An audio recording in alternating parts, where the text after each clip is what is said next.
ஸ்ரீ குருச்சரணம்.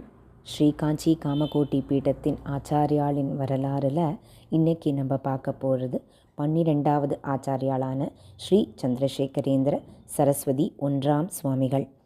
முதன் முறையாக காஞ்சி காமகோட்டி பீடத்தை ஸ்ரீ சந்திரசேகரேந்திர சரஸ்வதி சுவாமிகள் அப்படிங்கிற ஒரு பெயரை அலங்கரித்தவர் இந்த ஆச்சாரியால்.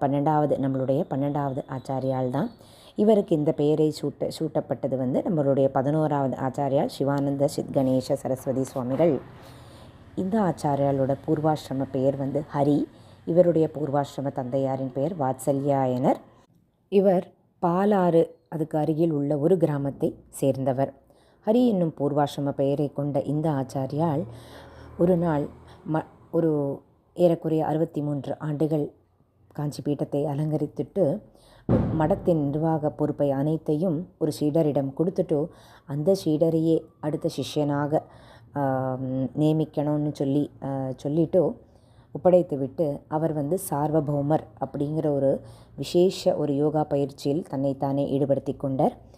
பூர்ணமாக 63 வருடங்கள் ஆட்சியில் இருந்து இறுதியில் சேஷாச்சலம் அப்படிங்கிற ஒரு குகை இருக்குது. அந்த குகைக்குள்ளே போய் அரூபமாய் மறைந்து விட்டார். இந்த ஆச்சாரியால் ஒரு தெய்வீக ஒரு யோக பயிற்சியில் ஈடுபட்டதால் அரூபமாகவும் மறைந்து விட்டார். ஆச்சாரியாளுக்கு அதனால் அதிஷ்டானமே கிடையாது, எங்கெங்கும் பரவி இருக்கும். இந்த ஆச்சாரியால் ஸ்ரீ சந்திரசேகரேந்திர சரஸ்வதி ஒன்றாம் சுவாமிகள். இவர் 235 காமன் ஏரா, 235 காமன் ஏரா 63 ஆண்டுகள் அலங்கரித்து சித்தியடைந்தார். அடுத்ததாக 13வது ஆச்சாரியாலான சச்சித் கணேந்திர சரஸ்வதி சுவாமிகளை நம்ம அடுத்த பதிவில் பார்ப்போம். ஹர ஹர சங்கர, ஜெய ஜெய சங்கர.